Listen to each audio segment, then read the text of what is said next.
Hello everyone, I'm here at MJ BizCon with Robert, CEO of C21. And Robert, I know that there's been some turbulence in the Justice Department with the kicking out of Jeff Sessions. Well, kicking out is a nice way to put it. Well, let's just say that it stimulated the French wine industry because a lot of champagne corks were popped in the industry. Clearly, the regulatory headwinds have abated, and in fact, I think they're becoming now a tailwind. So there's a lot of excitement in the industry. It's a great time to be in the industry. And just look around MJ Biz. It gets bigger every year. I swear it's 30% bigger this year. It's amazing. So there's an optimistic future in the Justice Department for cannabis. Look, the regulatory impediments are gonna lessen. They're lessening by the month, by the day. Clearly, people want medical cannabis, they want recreational cannabis, and the government wants tax revenue. We're not really worried about that part of the business. Yeah, I can tell. Plenty of people want cannabis. Just look around.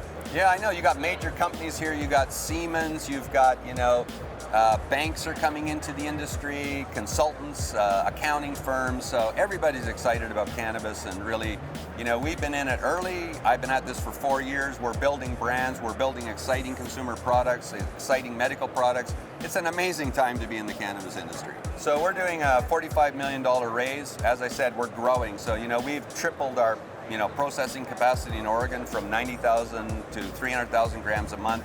We're expanding here in Nevada, where we're opening our second dispensary in Fernley. So, Elon Musk is going to have to buy his vape pen from us in Fernley. We need more capital. We need great shareholders to support the growth in our business. We're raising $45 million through a convertible debenture. It's being led by IA Securities, which is one of the largest broker-dealers in Canada. Canaccord Genuity, which of course everybody in the cannabis industry who's on the financial side knows the team at Canaccord, probably the leading banker in the space. And we have another great bank, Sprott Capital, which is an exceptional firm with a blue chip name. So we have great bankers and we have great investors. It's an exciting time. Sure sounds like it. Now I want to take it back to when you mentioned Oregon. I know you recently acquired Phantom Farms back in October. Can you tell me the significance of this deal? Well, from the very beginning, I viewed this as a consumer products, branded industry.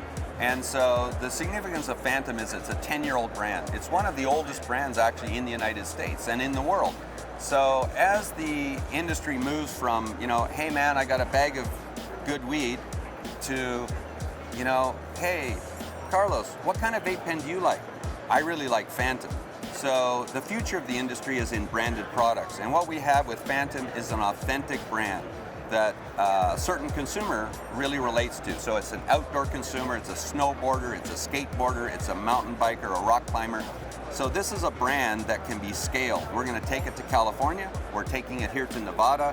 Phantom is going to be, we believe, one of the global brands. Not too long ago, you just get a bag of weed from your dealer, not really knowing what it is. Right. But now that we have brands, we know what we're smoking, we know what products we're using, and we can trust them, especially with Phantom.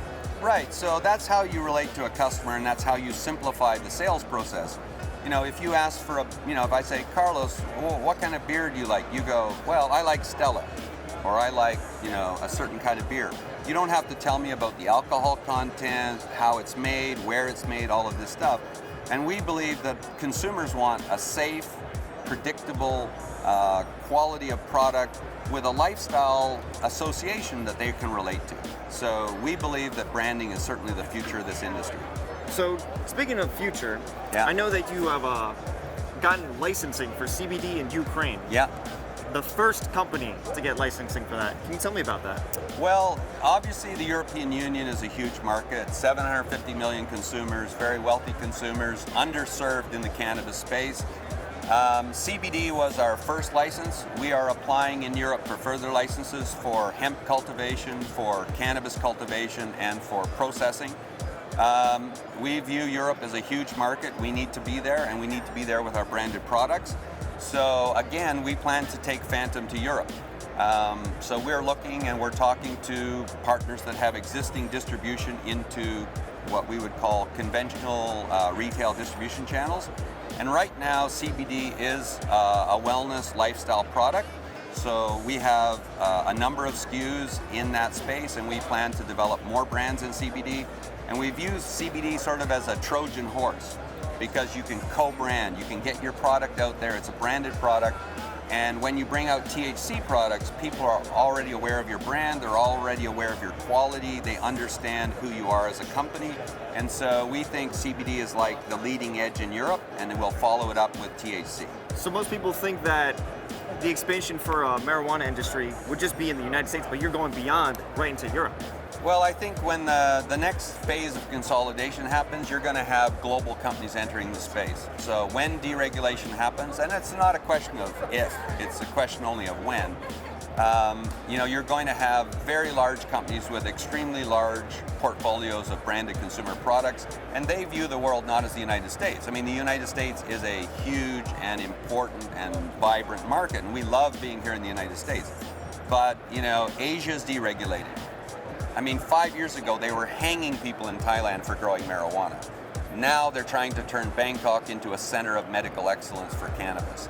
So the transition globally is unbelievable, and it's happening at lightning speed. So as a company, you'd be foolish not to have a global outlook. That brings me to the idea of, is it too late to invest? Has the ship sailed? Because there are plenty of markets that can be open, but some people think it's too late, that a lot of companies have just nabbed up the retail space. Not really. Nobody has even more than a regional brand in the United States. Nobody has anything that would compare to, if you look at the tech industry in the early phases in the 90s, and then you look at Amazon today, well, Amazon was $4 and now it's, over $1,000. So no, it's not too early. We're just in the first or second inning of a very, very long World Series. And so investors who pick the right companies, who pick companies with, who touch the consumer, who have branded products, who have not overpaid for their assets. We have in C21 the tightest cap table in the industry. So we believe we represent the best value in the industry today. We're vertical, we know how to cultivate, we have 250 years of cannabis cultivation experience on our cultivation team. We have the finest processing team, we believe, in North America.